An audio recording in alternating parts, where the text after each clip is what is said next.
Bienvenue dans ce deuxième rendez-vous en ligne. 1 heure de débat, d'échange, de partage, d'expérience avec nos intervenants. On va parler d'entreprise à l'aune du déconfinement dans quelques jours. Et vous, les internautes connectés, vous pourrez poser toutes vos questions à nos experts tout au long de l'émission. Je compte sur vous. C'est sur le chat et je me nourrirai évidemment de vos questions, de vos réflexions pour interpeller nos invités ce matin. Bienvenue à tous. C'est parti. J'accueille pour commencer Dorothée Bode. Vous êtes la PDG du cabinet Réactive Exécutif. Dorothée, merci parce que c'est vous qui nous accueillez en fait et c'est vous qui organisez cette rencontre avec votre équipe. C'est peut-être l'occasion de nous dire pourquoi cette thématique aujourd'hui et surtout pourquoi organiser cette rencontre avec nous tous. Bonjour Nicolas, bonjour à tous. Alors tout d'abord, notre cabinet Réactive Exécutive intervient depuis 8 ans dans le management de transition en réalisant plus de 75 missions par an. Et dans ce contexte de crise, on voit plus que jamais que nous sommes sollicités au quotidien pour accompagner nos managers de transition, nos clients à gérer cette crise, mais également l'après-crise.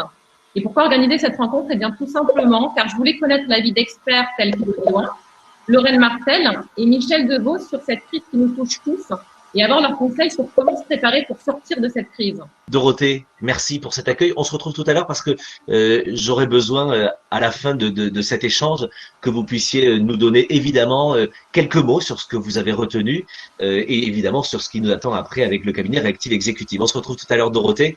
Merci beaucoup. Merci à vous. Je reste avec vous parce que j'ai envie qu'on puisse échanger justement sur ce déconfinement, sur l'après-crise. Alors, on parle ensemble d'un monde que l'on ne connaît pas et pourtant on doit faire comme si on connaissait ce monde-là. On doit préparer des choses pour quelque chose que l'on ne connaît pas. Je vais peut-être d'abord vous demander, pour faire connaissance, nous parler un peu de qui vous êtes et surtout comment est-ce que vous vivez ce confinement toutes les deux. Racontez-nous. Élodie. Alors moi j'ai terminé une mission, excusez-moi, j'ai terminé une mission fin janvier, donc je suis confinée en intermission, avec néanmoins un agenda bien chargé parce que je suis médiateur en parallèle, donc je travaille sur des médiations, c'est-à-dire j'essaie de résoudre des conflits entre des entreprises, et en ce moment il y en a beaucoup. Et notamment des conflits entre entreprises qui ne sont pas payées de leurs factures, ce qui est dramatique et qui peut les mettre en danger. Donc voilà, je m'occupe et puis il est très probable que je débute une mission très prochainement. Est-ce que c'est pas improbable finalement de débuter une mission dans ce contexte si particulier? Bon, je dirais que déjà, faire appel à un manager de transition en ce moment, c'est un petit peu comme se servir d'un parapluie en plein orage, c'est presque une évidence. En tout cas, c'est un atout pour les entreprises. Et moi, je me réjouis de débuter une mission maintenant parce que quand on est manager de crise, c'est notre métier et cette crise est vraiment très particulière. Néanmoins, je dois dire que je dois relever un défi que je n'ai jamais fait, qui est de rentrer dans une entreprise avec des enjeux déjà complexes, et une grande partie des salariés qui seront toujours en télétravail. Donc moi, mes habitudes, c'est d'aller sur le terrain, c'est de parler aux personnes, c'est de créer du lien, c'est d'aller au cœur du business et de comprendre les enjeux de l'entreprise. Et bien là, il va falloir que je m'adapte et que je fasse les choses un petit peu différemment pour respecter les gestes barrières.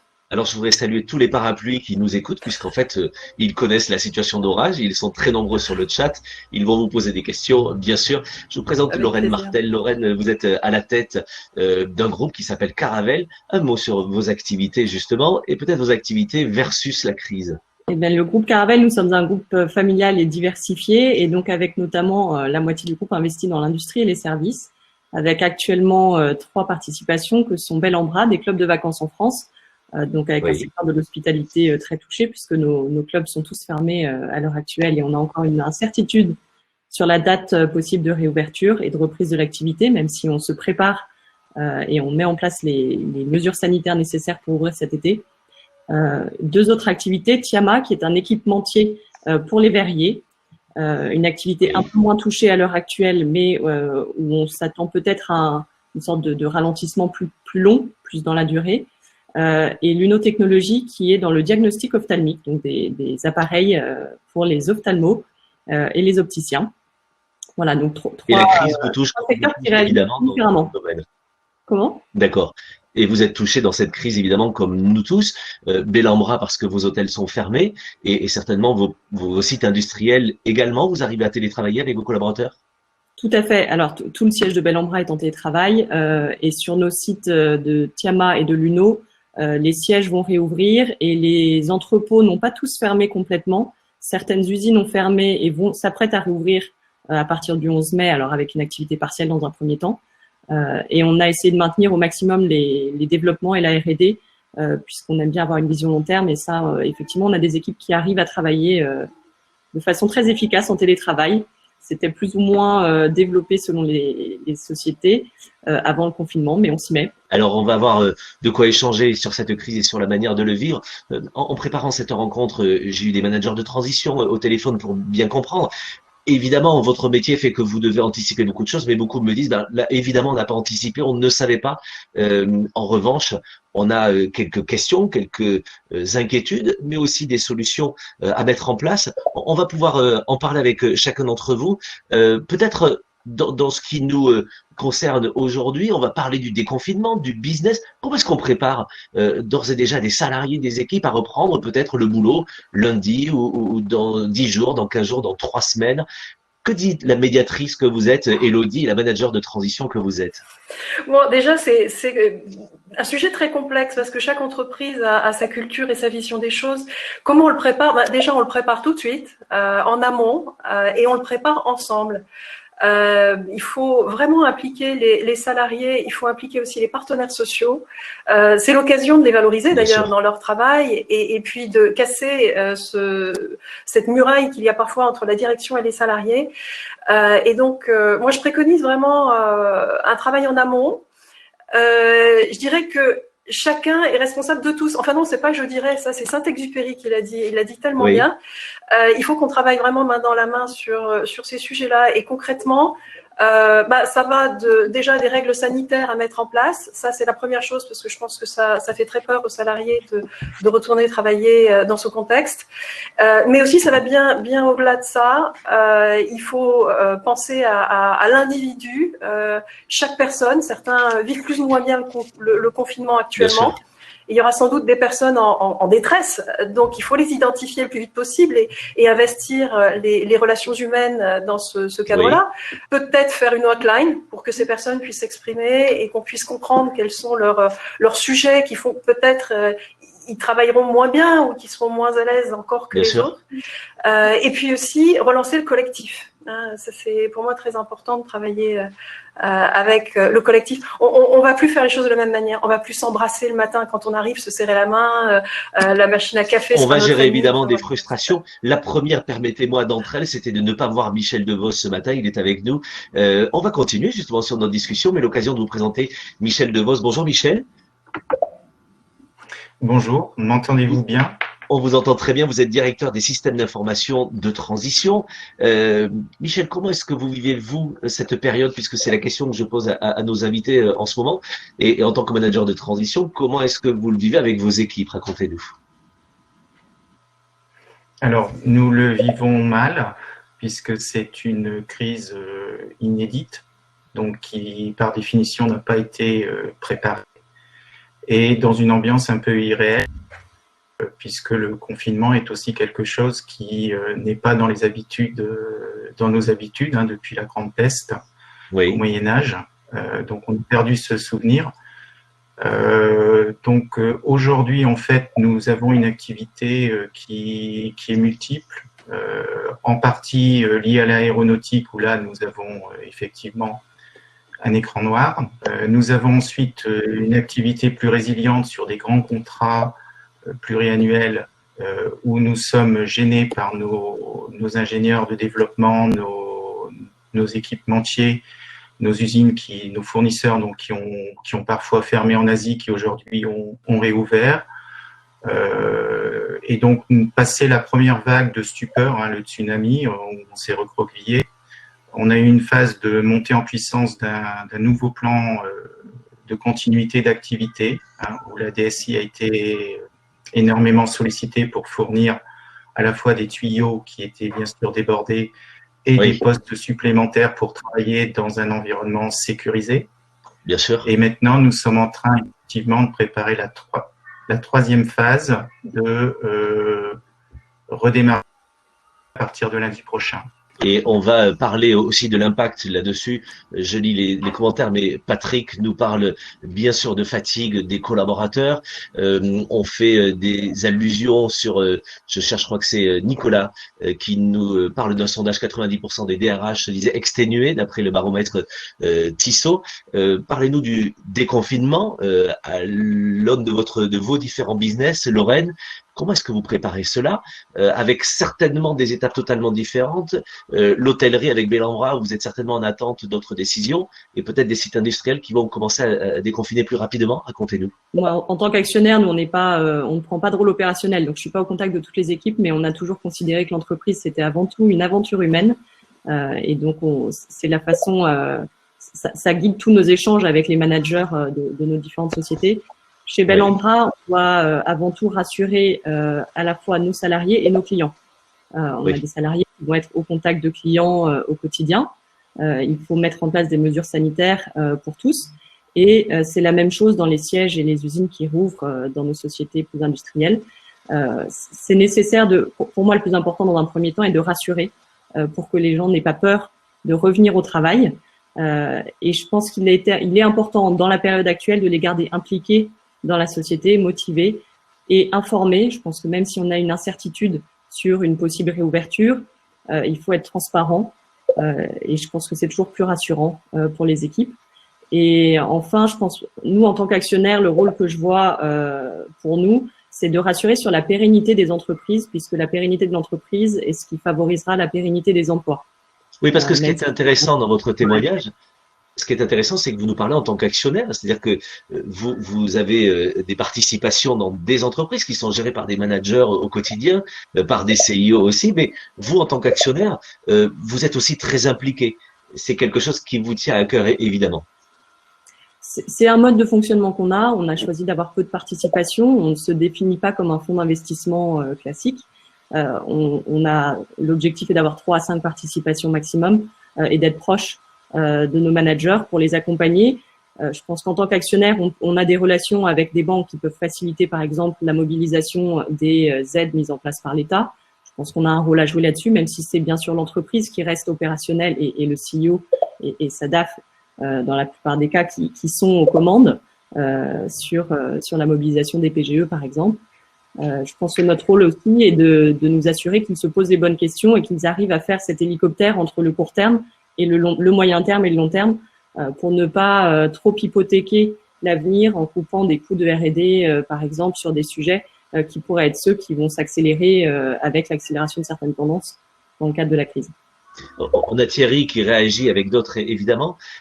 Françoise nous dit d'abord, en tant que manager, nous devons rassurer, il faut donner confiance, alors que Michel nous rejoint. Il y a une question de Thierry justement sur ce que l'on vit là, dans ce déconfinement qui se prépare. Quels sont pour vous les besoins prégnants des DRH, en fait, qui nous écoutent? Élodie, pour réagir. Et puis Michel, on vous entend, Michel, oui. J'ai pas entendu la question, besoins. Nicolas. Quels sont les besoins des DRH? Les DRH, ils ont été très sollicités dès le début de la crise parce qu'il a fallu mettre en place le chômage partiel de très nombreuses entreprises et puis également soutenir les salariés et puis organiser le télétravail. Donc, et je crois que malheureusement, ils sont pas prêts de se reposer parce que le retour va être complexe. Comme je l'ai dit tout à l'heure, il y a les personnes qui vont se sentir mal. Il y a aussi une nouvelle direction à donner aux équipes, mais je pense qu'au-delà des DRH, il y a aussi les directeurs financiers qui sont au boulot, au charbon aujourd'hui, parce que finalement, le nerf de la guerre, c'est le cash dans cette période, et il faut le monitorer, je dirais, comme le lait sur le feu, et tous les jours. Et on peut prévoir que dans les 2 prochaines années, l'enjeu majeur sera de survivre. Et les petites entreprises aujourd'hui, beaucoup sont à flux tendu. Et moi, de ce que j'entends, puisque je parle avec de nombreux dirigeants d'entreprise actuellement, il y en a pas mal qui souffrent tellement qu'on se demande s'ils seront là demain. J'ai peur qu'il y ait une réaction en chaîne. Et c'est une vraie question, bien sûr. Michel, vous me disiez en préparant notre rencontre, en fait, les emmerdes volent en patrouille, si on parle très cash. Vous, forcément, cette période, ça a été une surcharge de travail. Il a fallu arbitrer, c'est ça, dans les priorités et laisser peut-être des chantiers de côté pour se concentrer sur le mur qui arrivait en face. Oui, tout à fait. On a été. Oui, vous m'entendez bien? Oui, on vous entend. Oui, donc effectivement, passé le moment de surprise sur cette situation inédite, il a fallu effectivement arrêter un certain nombre de projets d'applications considérés par les métiers comme stratégiques, mais qui l'étaient de facto moins dans cette période de crise. Hein, quand vous êtes en train de perdre votre sang, si vous avez un peu de boue sur le visage, ça devient une priorité moindre. Et on a effectivement arbitré sur la mise en place de moyens de communication de télétravail massif, hein, puisqu'on est passé d'un nombre de télétravailleurs de l'ordre de 10% à 100% de télétravailleurs. Et on a aussi eu à effectivement organiser très vite une nouvelle façon de gérer les collaborateurs dans leurs livrables, uniquement par l'intermédiaire de calls, puisque la vidéo marchait très mal chez nous. Hein, les bandes passantes vidéo ont rapidement été supprimées. Vous voyez que je viens de couper ma caméra. Oui.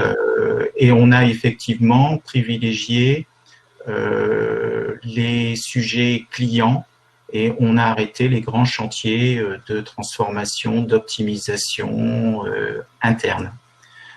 Maintenant, nous sommes en train de repartir, puisque ce qui nous fait vivre, c'est quand même les factures que payent nos clients, et ils nous les payent à condition que le service soit rendu.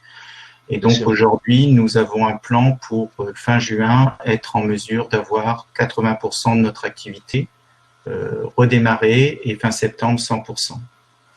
Mais parce que finalement, les habitudes que l'on prend pendant cette période de télétravail, est-ce qu'elles peuvent perdurer?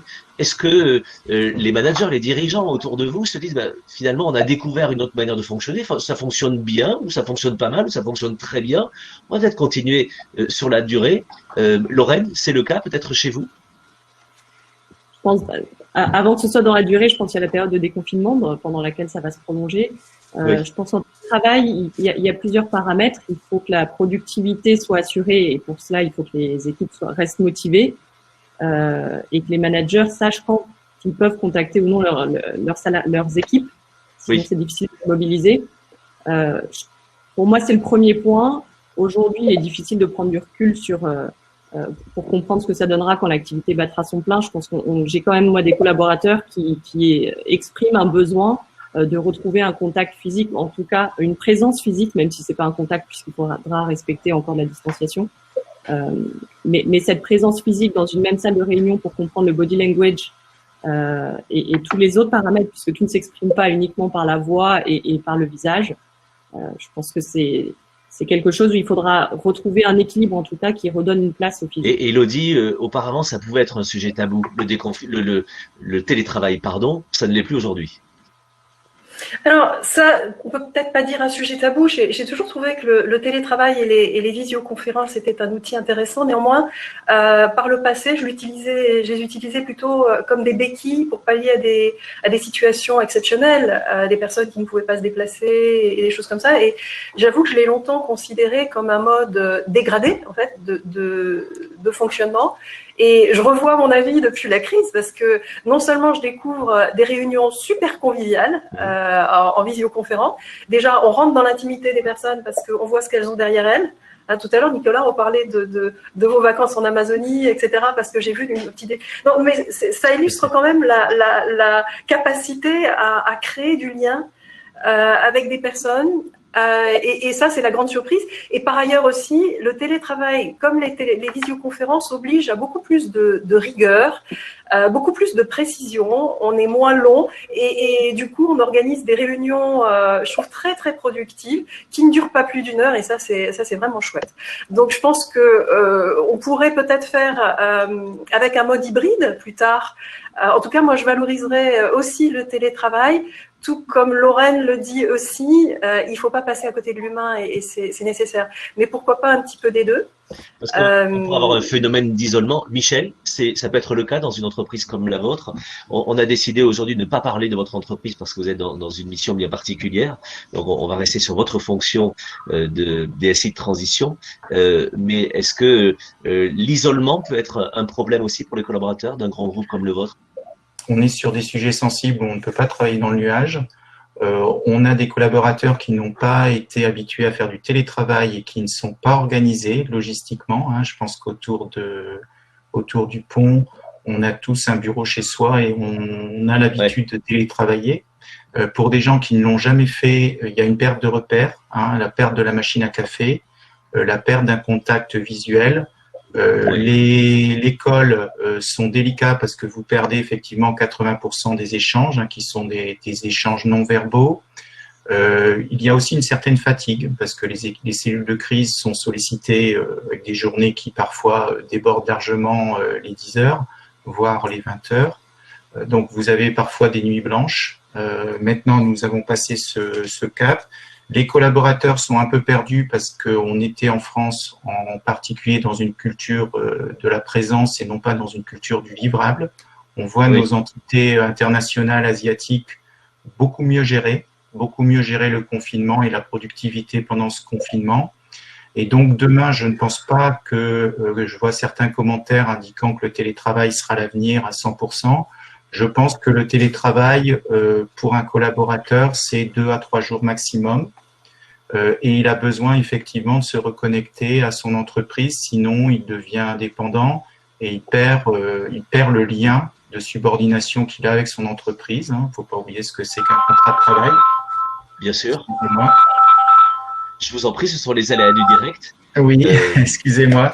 Et donc, effectivement, le télétravail va être sans doute encouragé, puisque ça peut permettre des gains de productivité, mais ça nécessite à la fois pour les managers de changer leurs habitudes, d'évaluer leurs collaborateurs, et pour les collaborateurs aussi de s'adapter. Très clairement, encore ce matin, je participais à une call où il y avait beaucoup d'enfants, beaucoup de jeunes enfants qui s'exprimaient. Et donc, c'est effectivement important de pouvoir avoir à la fois un bon équipement, une liaison réseau qui fonctionne correctement, bien sûr, et un espace de travail fermé. Alors, on indique que dans votre entreprise, les enfants ne travaillent pas, donc ils ne s'exprimaient pas en tant que travailleurs, mais en tant qu'objet volant non identifié autour. En fait, Didier Pinson nous le précise dans le chat, le télétravail va continuer jusqu'à fin juin pour tous les services qui le peuvent, donc au-delà de la période de déconfinement. Bien sûr, on sait, et c'est bien que Didier nous le rappelle là, qu'il n'y a pas un grand soir, un grand matin dans la nuit de dimanche à lundi, et que le monde ne va pas changer du jour au lendemain. Pour autant, on se prépare évidemment à beaucoup de choses. Il y avait une question qui disait, est-ce que finalement les managers de transition sont les mieux armés dans cette période pour pouvoir affronter ce déconfinement, mais aussi ce télétravail. Vous, par exemple, Michel, est-ce que vous vous dites, ouais, je suis à mon bon poste au bon moment parce qu'il fallait un manager de transition dans une période comme celle-là? Alors, c'est un peu compliqué. Je suis effectivement habitué à des situations d'urgence, de crise. Oui. On est actuellement sur un retournement. Donc, on est dans une situation déjà de crise et on a un suraccident finalement qui nous arrive. On est assez fiers puisqu'on venait de repasser dans le vert à la surprise générale un an plus tôt que prévu l'année dernière. On va replonger dans le rouge cette année. On va se battre ensuite pour revenir dans le vert. Un manager de transition, effectivement, est quelqu'un qui a l'habitude d'intervenir vite, de prendre conscience des enjeux et de décliner un plan d'action rapidement, de mobiliser les équipes. Et donc, effectivement, on est peut-être mieux armé. Maintenant, cette période révèle aussi la nature humaine. Je l'ai évoqué lors de notre échange. Comme dans les périodes de guerre, puisque notre président a parlé de guerre, on voit les profiteurs et on voit les gens qui ont vraiment des comportements héroïques. C'est pas forcément ceux d'ailleurs qui ont les meilleures rémunérations ou les gens qui avaient la meilleure presse dans l'entreprise. Donc des caractères se révèlent, s'exacerbent pendant cette période. Et c'est aussi à l'entreprise de le reconnaître. Donc, je vais distribuer des primes, effectivement, après cette période pour les collaborateurs de mes équipes qui ont fait preuve d'exemplarité. Et alors, Michel, on aura une évaluation pour les autres. Oui. Je rebondis là-dessus. Dans le chat, nous dit les managers sont. ils sont normalement agiles, et c'est vrai que c'est dans votre ADN. Élodie, juste le temps d'une demi-seconde de votre déconnexion. J'étais en train de rebondir sur des remarques dans le chat, des remarques nombreuses sur le fait que, Michel, on va mettre le téléphone sur silencieux si vous voulez bien. Élodie, je disais, finalement, les managers de transition sont peut-être les plus agiles, les mieux formés, les mieux aguerris pour affronter une crise comme celle-là, mais aussi un nouveau modèle qui va s'ouvrir dans quelques jours avec le déconfinement. Je l'espère. Nous, en tout cas, moi, à chaque fois que j'entre en mission, je démarre avec une page blanche. Je ne fais pas de copier-coller. Chaque situation est différente. Chaque entreprise est différente. Aujourd'hui, on est dans une situation qu'on ne connaît pas. Est-ce qu'on est mieux armé? Peut-être qu'on a fait le sport plus souvent, donc on a peut-être des réflexes et on a peut-être un peu de l'agilité. Néanmoins, je pense qu'aujourd'hui, tous les managers sont des managers de transformation, quelle que soit l'entreprise dans laquelle on est, qu'on soit en CDI ou en CDD ou actionnaire comme Lorraine. On doit tous avoir cette position agile de se dire quelle est la bonne décision au bon moment et regarder le maximum de paramètres. C'est comme ça qu'on doit réfléchir. Quels sont les signaux faibles, quelles sont les opportunités, qu'est-ce que je peux faire aujourd'hui et maintenant. Et je pense qu'effectivement, nous, on voit énormément d'entreprises puisqu'on est en mission en moyenne, je sais pas, 7, 8 mois, 9 mois dans les structures. Mais c'est un petit avantage sans doute, mais tout le monde doit avoir ce réflexe aujourd'hui. Oui, évidemment. L'agilité, Lorraine, c'est quelque chose qui s'apprend quand on est actionnaire et qu'on demande évidemment aux entreprises dans lesquelles on a des participations. C'est une des qualités que vous recherchez évidemment dans les entreprises, c'est cette agilité, ce sens de l'adaptation, même à quelque chose qui est totalement inconnu pour tous. Tout à fait. Je pense que on demande en permanence une capacité de remise en question et de se challenger soi-même à nos managers. Oui. Maintenant, je pense qu'effectivement, ils n'ont pas peut-être pas la même expérience que les managers de transition. Oui. Je pense que ce qui est important dans une crise, c'est de s'assurer, en tout cas nous en tant qu'actionnaires, ce qu'on souhaite, c'est nous assurer qu'il y a les compétences nécessaires pour répondre à la situation. Soit elles sont présentes en interne, soit il faut savoir faire appel à de l'externe, et il n'y a pas de honte à cela, notamment pour gérer des situations de rupture et qui peuvent être temporaires. Ce qui ne décrédibilise pas du tout le management en place dans ce cas-là. Oui. On a des managers aussi dans certaines de nos participations qui sont arrivés dans des situations de crise et qui expriment presque leur plein potentiel encore plus dans la période actuelle. Et voilà, chaque situation est différente, mais on attend évidemment, bien sûr, de l'agilité aujourd'hui de nos managers et surtout cette capacité à rebondir. On a de fervents optimistes aussi, capables de saisir les opportunités dans les situations de crise. On a eu beaucoup de remarques aussi sur cette agilité, beaucoup de gens qui parlent évidemment du rôle phare et clé des DRH, mais qui ne peuvent pas tout seuls évidemment. Des psychologues peuvent t'aider aussi dans ce monde-là. On a Jean-Luc qui nous dit que le manager de transition est aussi évidemment un homme ou une femme de dialogue qui sait aussi faire travailler ensemble.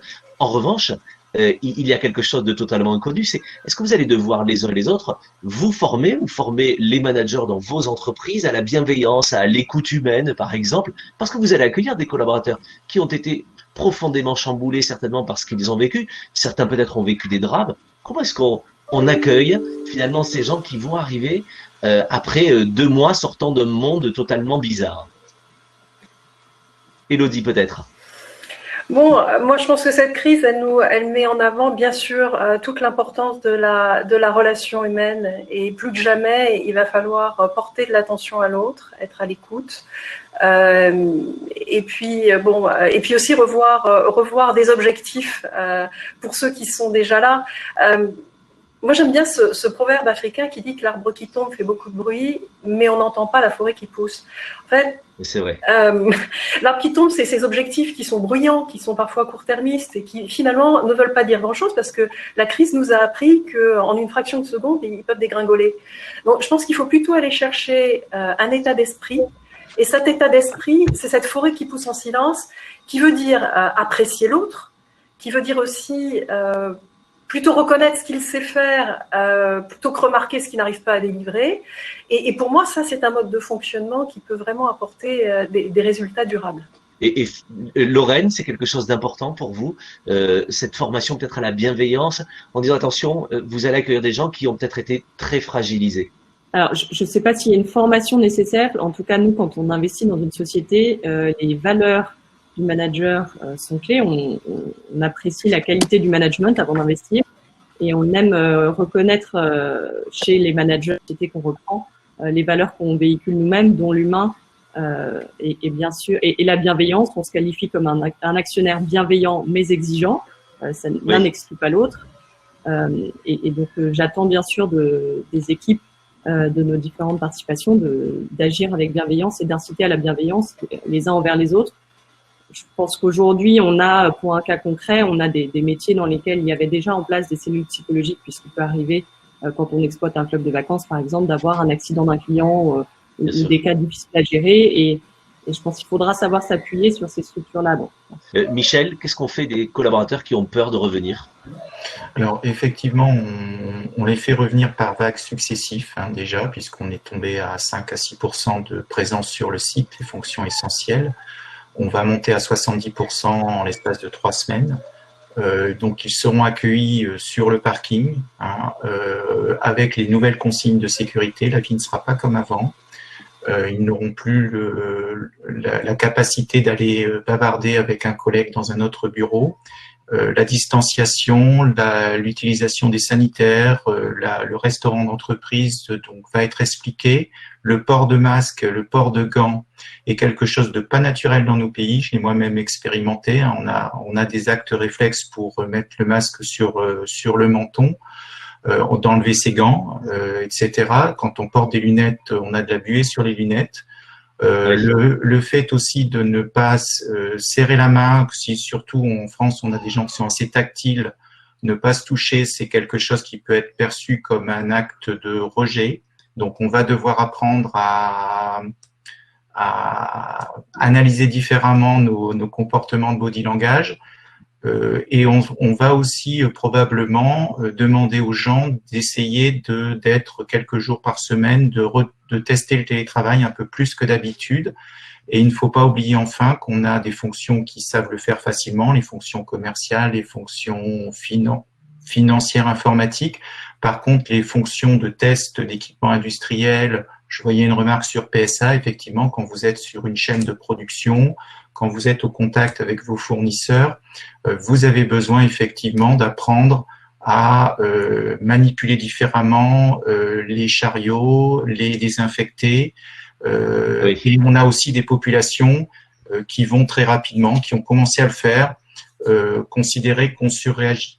Donc l'entreprise va devoir aussi trouver les bons compromis, lâcher prise sur certaines demandes pour maintenir une efficacité économique à l'intérieur de nos entreprises.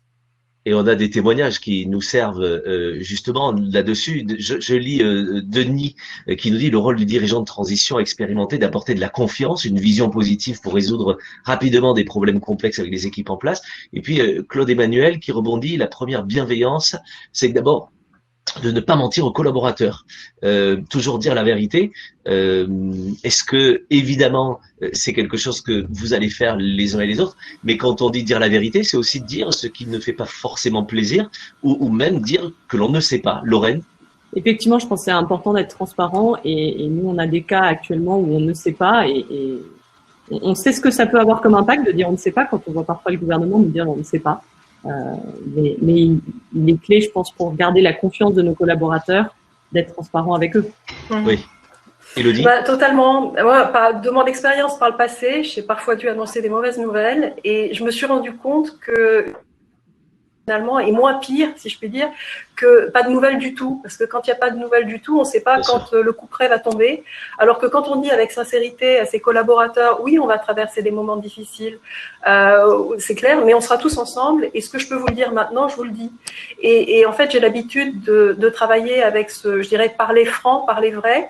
Et je me rends compte que la réaction des collaborateurs, même des partenaires sociaux, est extrêmement positive parce que on crée un lien de confiance. Et il n'y a rien de plus important dans ces périodes difficiles que de maintenir ce lien de confiance, voire même de le renforcer, et surtout de ne pas prendre les gens pour des idiots ou des dupes, parce qu'ils savent très bien que l'entreprise traverse des moments difficiles, et on ne peut pas leur donner une vision forcément très rose. Mais une ligne d'horizon claire, sur laquelle on ne ment pas, même s'il y a des petits nuages, pour moi, ça c'est très important. D'ailleurs, on le voit, le gouvernement a fait ce phénomène de yo-yo, aller-retour sur des décisions, c'est extrêmement déstabilisant.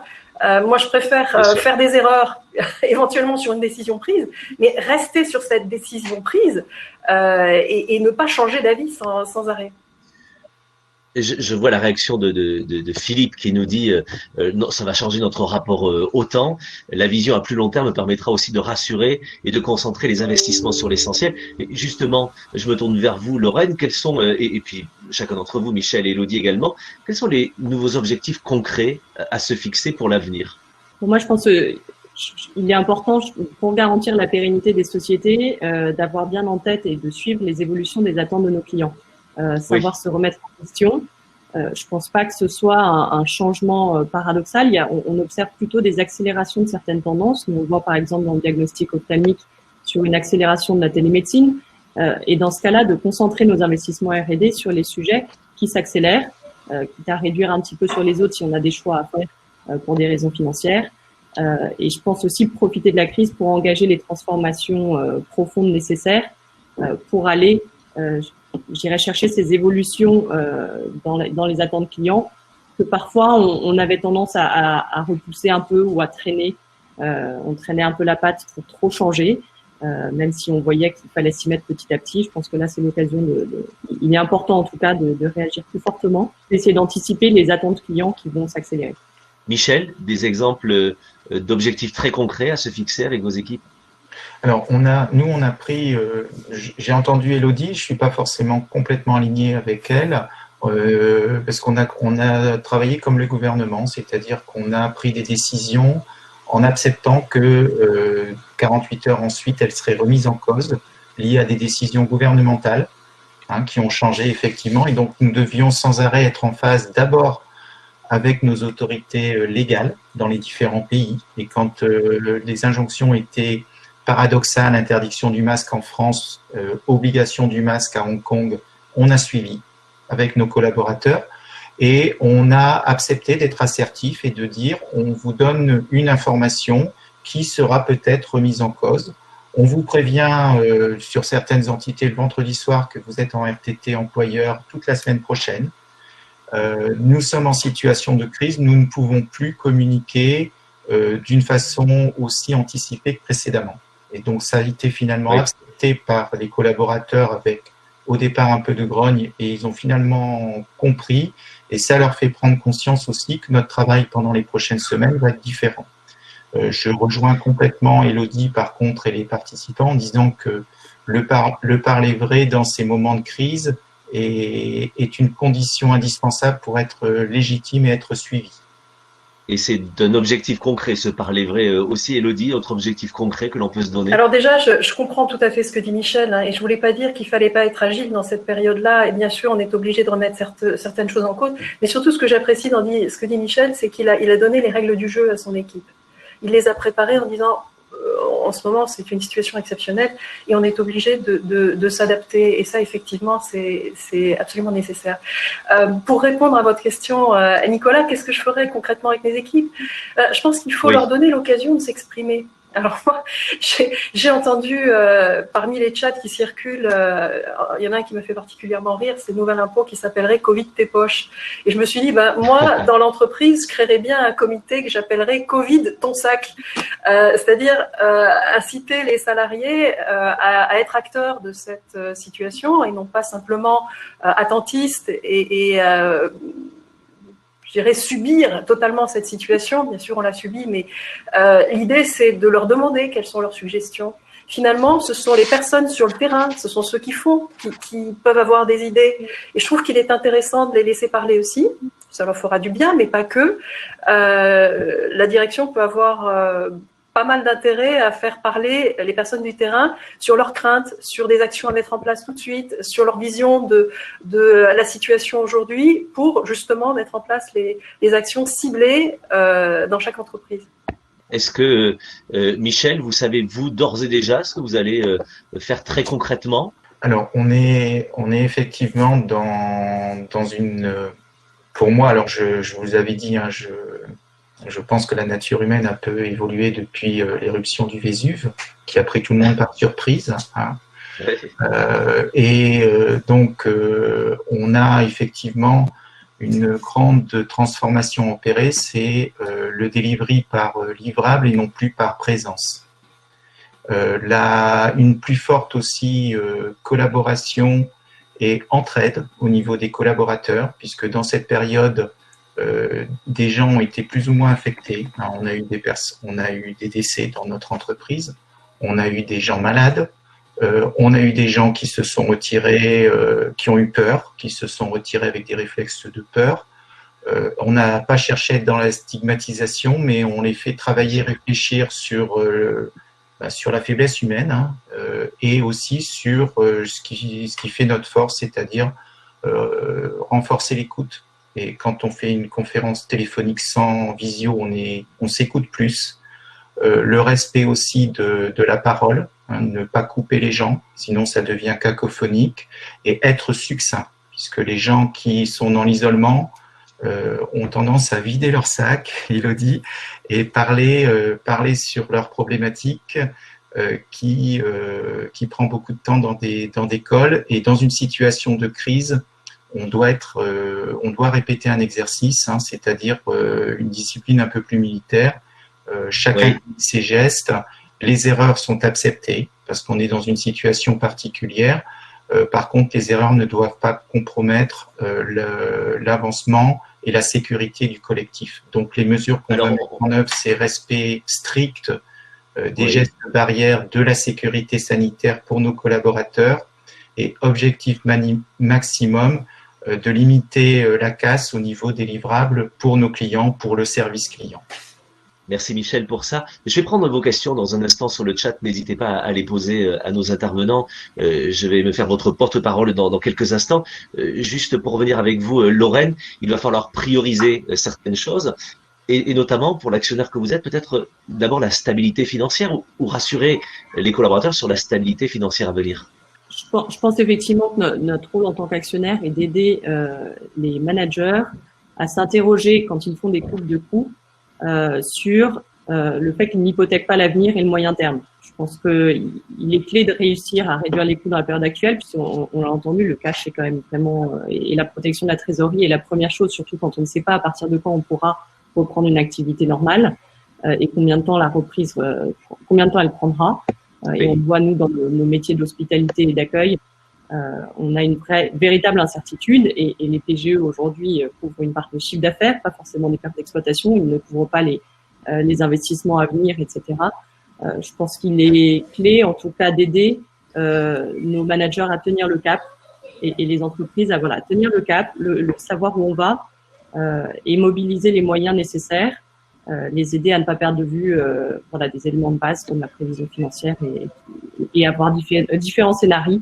Alors, je vais me saisir de la remarque d'Hubert pour la tourner en question, parce que Hubert nous dit, compte tenu d'une période difficile pour les entreprises et notamment en trésorerie, l'obsession pour certaines, c'est de réduire la voilure afin de survivre et sortir rapidement de la crise. Donc, la fonction de manager de transition, je ne pense pas à court terme à un avenir positif. Alors moi, j'inverse son affirmation en question. Est-ce que justement dans cette période, le manager de transition a de l'avenir? Élodie. Moi, je vais pas dire le contraire. Oui, je pense que effectivement, le management de transition permet d'avoir une ressource qui est immédiate, on arrive sur le terrain et on nous attend à l'opérationnel tout de suite. On a une culture du résultat et dans ces périodes de crise, il faut des personnes qui viennent de l'extérieur aussi parce que on a une vision hors cadre. Et cette vision hors cadre, elle permet parfois de se faire poser des questions à tous, à l'équipe dirigeante, sur la manière de faire les choses un peu différentes de la routine. Et on est aussi là pour ça. On est là pour challenger, on est là pour accompagner, on est là pour faire avec l'équipe, sans aucune menace, puisqu'après, une fois que les choses sont rétablies, on passe le relais et on s'en va. Donc, je trouve que en temps de crise et à l'avenir, puisque aujourd'hui on traverse une crise terrible, mais il n'est absolument pas exclu que l'avenir soit rose et linéaire. Je pense que on est dans un monde particulièrement instable, il faut s'y faire. Et le management de transition devient presque un mode de fonctionnement qui, je pense, va se développer. Je dis pas ça parce que je presse pour ma paroisse, j'en suis vraiment sincèrement convaincue. Et j'imagine que beaucoup sont convaincus aussi en vous écoutant aujourd'hui. Michel, une question de notre Michel. Michel Brandicourt qui nous dit, est-ce que le nouveau monde verra une accélération de l'intelligence artificielle et de la robotique qui sont insensibles aux pandémies par définition? Alors, je vais répondre à cette question. Avant, je voudrais compléter et m'inscrire dans la continuité de ce qu'a dit Elodie. Je suis quand même un manager de transition. Bien sûr. Crisis en grec, ça veut dire opportunité, et l'innovation vient de l'extérieur, comme from the fringe, comme disent les peaux rouges. Donc, je pense qu'effectivement, les managers de transition, même si cash is king, et pas seulement pendant la crise et après la crise, on aura besoin, les entreprises, on aura besoin d'avoir un apport externe de managers expérimentés qui pourront être disruptifs et aider les entreprises à faire ces évolutions vers de nouveaux modes de collaboration, de travail, d'évaluation de la performance. Donc ça, c'est évidemment. Alors ensuite, sur le deuxième sujet, très clairement de l'intelligence artificielle et de la robotique insensible aux pandémies. Je suis un DSI, donc je suis un machinologue et je suis effectivement un expert technologue. J'ai vécu beaucoup de crises. J'ai quelques cheveux blancs, donc j'ai vécu ma première crise en 91, la première guerre du Golfe. J'en ai vécu d'autres, des tours qui s'effondraient. 48 heures après, nous étions un éditeur, nous avons sorti un outil qui s'appelait Homeland Security. Bien évidemment, il n'a pas été construit le 11 septembre. Ça a été une innovation marketing. Et je pense que cette crise va pas être un déclencheur d'accélération dans le machine learning, l'intelligence artificielle, puisque cette innovation est déjà largement en train de se déployer. Donc, après la crise, on va penser les plaies, on va réajuster, la nature humaine va reprendre le dessus, comme après toutes les crises. Et par contre, l'innovation technologique de notre monde va continuer. Là où je vois peut-être une inflexion, c'est un renforcement qu'on n'avait peut-être pas mesuré. Alors nous, on le mesurait parce qu'on suivait l'actualité chinoise avec beaucoup d'intérêt, puisque c'est un de nos gros marchés.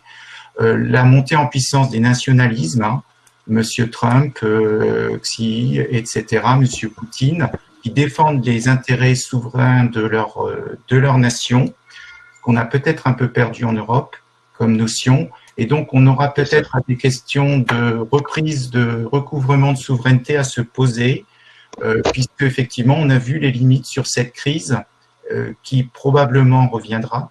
Il ne faut pas se faire d'illusions, on va apprendre à porter les masques. Sur la notion effectivement de sécurité d'approvisionnement, sécurité de chaîne logistique. Ça a été notre principal problème, c'est la rupture de la chaîne logistique au début de cette crise en Asie.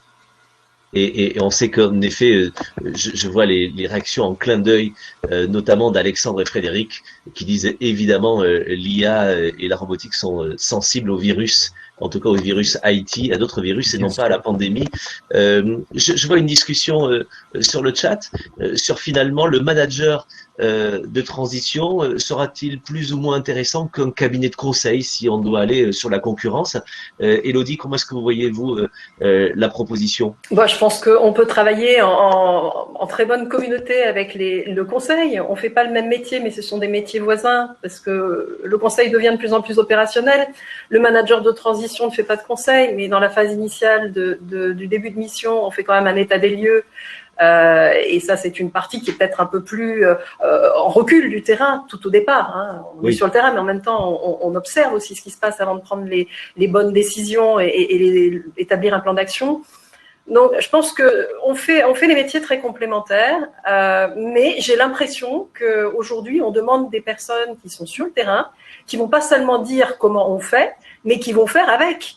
Et c'est là tout l'enjeu. Il faut faire aujourd'hui. On n'a pas le choix. Il faut avancer. Et du coup, nous, on est des hommes et des femmes vraiment dans l'action. On est dans l'organigramme de l'entreprise et on fait partie de l'équipe à tel point que les équipes oublient souvent qu'on va partir. Au moment où j'annonce mon départ, on dit quoi déjà? Ou ah bon, mais tu vas pas rester? Non, c'est pas dans mon ADN. On est venu, on a fait notre travail et on s'en va. Alexandre nous rappelle que la France a peut-être le réflexe, et le business en France a peut-être le réflexe d'aller vers le conseil versus la transition. Il y a encore du travail.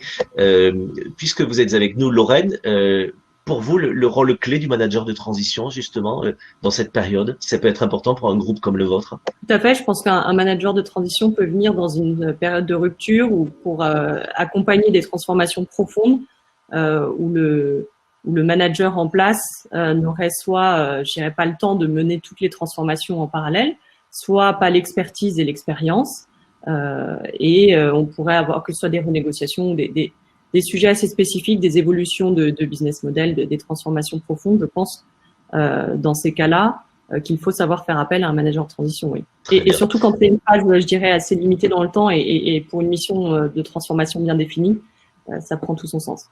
Nicolas, je vois juste un commentaire qui m'interpelle. Il y a une personne qui dit 3 milliards d'euros de chiffre d'affaires en Allemagne, le management de transition.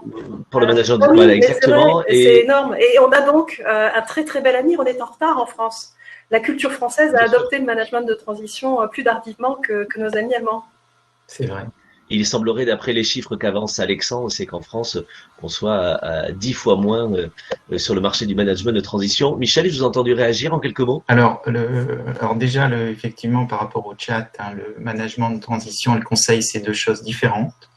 Mon patron a l'habitude de dire la stratégie, c'est pour les nuls, l'intendance, c'est pour les forts. Et le manager de transition, c'est celui qui transforme une cible, une idée, une vision en réalité. Action without vision is a nightmare et vision without action is a dream. Donc on essaye de rendre réel l'imaginaire des cabinets de conseil. Donc on a un rôle différent, ancré, comme le disait Elodie, dans les organisations. On doit se séparer de collaborateurs, on doit recruter des collaborateurs et parfois notre contrat doit être adapté dans des organisations qui n'autorisent pas des externes à le faire, donc des internalisations, des CDD ou des CDI.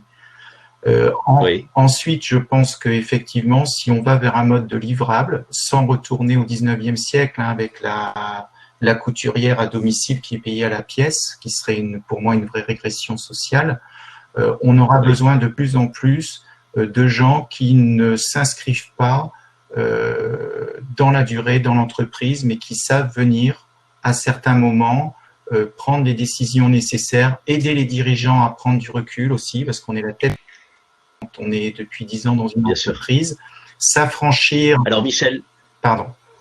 On entend toutes les qualités, mais j'aurais juste, alors d'abord le consultant en communication et journaliste animateur que je suis là depuis tout à l'heure, parce que je sens bien que je suis en minorité avec tous ces managers de transition, mais je vous kiffe, les managers de transition. Voilà, je suis un des maillons de la chaîne, ça m'amuse beaucoup. Je voudrais que Dorothée Baud nous rejoigne sur scène, parce que je vais vous demander à chacun peut-être un mot de conclusion. Dorothée nous rejoint, et pendant que Dorothée nous rejoint, je voudrais, avant de vous demander, Dorothée, votre mot de conclusion, peut-être demander à nos trois intervenants en quelques mots de résumer ce que l'on doit retenir finalement de tout ce que l'on s'est dit. En quelques mots, qu'est-ce que vous diriez, vous, Lorraine, de ce que l'on doit retenir? Je pense de ne pas perdre la vision long terme sous prétexte qu'on gère une crise avec beaucoup d'urgence, et savoir s'entourer des compétences nécessaires, s'assurer d'avoir les compétences nécessaires pour faire face à cette crise, et ne pas hésiter à solliciter de l'aide à l'extérieur de l'entreprise quand on en a besoin. Et merci pour ce regard-là. Michel, votre mot de conclusion, qu'est-ce qu'on retient? Alors moi, j'aime bien toujours les 3 bullet points de Steve Jobs, donc trois mots. L'humilité d'abord. On n'a pas vu venir la crise, voilà. Donc, et je pense que la majorité des gens, quand ils voyaient les chiffres en Chine, etc., ne prenaient pas conscience que ça allait arriver en France. Même quand c'était en Italie, on était encore un peu sceptique. Ensuite, le deuxième mot-clé, c'est de l'agilité, parce que le monde devient de plus en plus incertain, VUCA, comme disent certains, volatile, incertain, complexe. Donc, c'est important d'être agile, de s'adapter. Et puis enfin, il y a une notion qui pour moi est importante, c'est l'engagement. Parce que pour transformer, pour faire évoluer, pour accompagner, développer les collaborateurs, il faut être engagé. Merci. Merci. Élodie, en 2 mots. Alors, je vais être brève. En fait, si vous êtes cinéphile comme moi, vous apprécierez peut-être cette phrase du film Le Guépard de Visconti. C'est une réplique d'Alain Delon qui dit « Pour que tout change, il faut que rien ne… » Non. Pour que tout change. Il faut que tout change pour que rien ne change. Voilà ce qu'il dit. Il faut que tout change pour que rien ne change. Et moi, je suis convaincue que c'est vrai. Et en plus, on a envie de faire changer les choses. Donc, il faut changer encore plus. Merci beaucoup. Voilà. Je ne voudrais pas qu'on soit coupé par la technologie, en fait, parce que il y a d'autres webinars, certainement. Et voilà. Dorothée, qu'est-ce qu'on retient selon vous? C'est vous qui nous avez invités. Donc, merci déjà à vous et à vos équipes de Réactive et Exécutif. Qu'est-ce que vous souhaitez que l'on retienne de cette rencontre? Alors, je vais essayer d'être rapide, Nicolas, parce qu'on a peut-être 1 minute 30. Donc, mis à part le fait que chez Réactive Exécutive, on va également gérer on va privilégier le télétravail et je vais épargner tous les détails également. Et ce que je veux qu'on retienne de ce webinaire, c'est certes qu'on s'est pris une crise de plein fouet sans s'y attendre, mais nous aussi, on a fait une petite perte de chiffres, notamment au mois d'avril, parce que des projets ont été reportés. Mais honnêtement, je vais avoir un discours positif. On n'a jamais autant finalisé de projets. J'ai mes équipes commerciales qui ont pris des rendez-vous encore plus que jamais. On a créé encore plus de liens avec nos clients, avec nos managers de transition. En marketing communication, on n'a jamais autant performé. Et je vous épargne aussi les détails. En finance comptabilité, on a tout automatisé. Et ce que je veux dire, c'est qu'en fait, on n'a jamais eu autant d'idées que l'on a mises en application sur ces 2 derniers mois. Donc honnêtement, on se rend compte que finalement, on est encore plus productif en télétravail. Et puis franchement, c'est beau de voir aussi que vous avez des équipes qui sont passionnées, qui se battent pour l'entreprise. On sait qu'on peut vraiment compter sur elles. Et ce que je retiens de nos 3 invités, c'est qu'on aura plus que jamais besoin de managers de transition, car les sociétés vont pouvoir rattraper le temps perdu et vont avoir besoin de résultats rapides. Donc, pour terminer, je remercie donc nos 3 invités, vous, Nicolas, journaliste et animateur hors pair, et tous nos clients et managers de transition de nous suivre et d'avoir participé à ce webinaire. Et Réactive Exécutive reste à votre disposition pour travailler toujours dans la confiance, l'éthique et la transparence. Et merci de le rappeler parce que c'est essentiel. Merci d'avoir été avec nous. Merci Dorothée pour l'organisation. Merci à Victoria en coulisses. Élodie, Lorraine et Michel, merci de nous avoir consacré ce temps. Et puis à vous tous qui étiez avec nous tout au long de cette matinée. Merci beaucoup pour ce moment. On aura certainement d'autres occasions. La suite, eh bien, évidemment, c'est sur le site de Réactive Exécutive et en lien avec Dorothée Baude et ses équipes. On vous souhaite une belle journée, un joyeux déconfinement pour ceux qui déconfinent, un joyeux confinement pour les autres. Et moi, j'ai une maxime de je ne sais quel philosophe. Surtout, ne soyez pas sages, ça ne sert à rien. Voilà, je vous souhaite une très belle journée. Merci. Merci. Au revoir. Merci.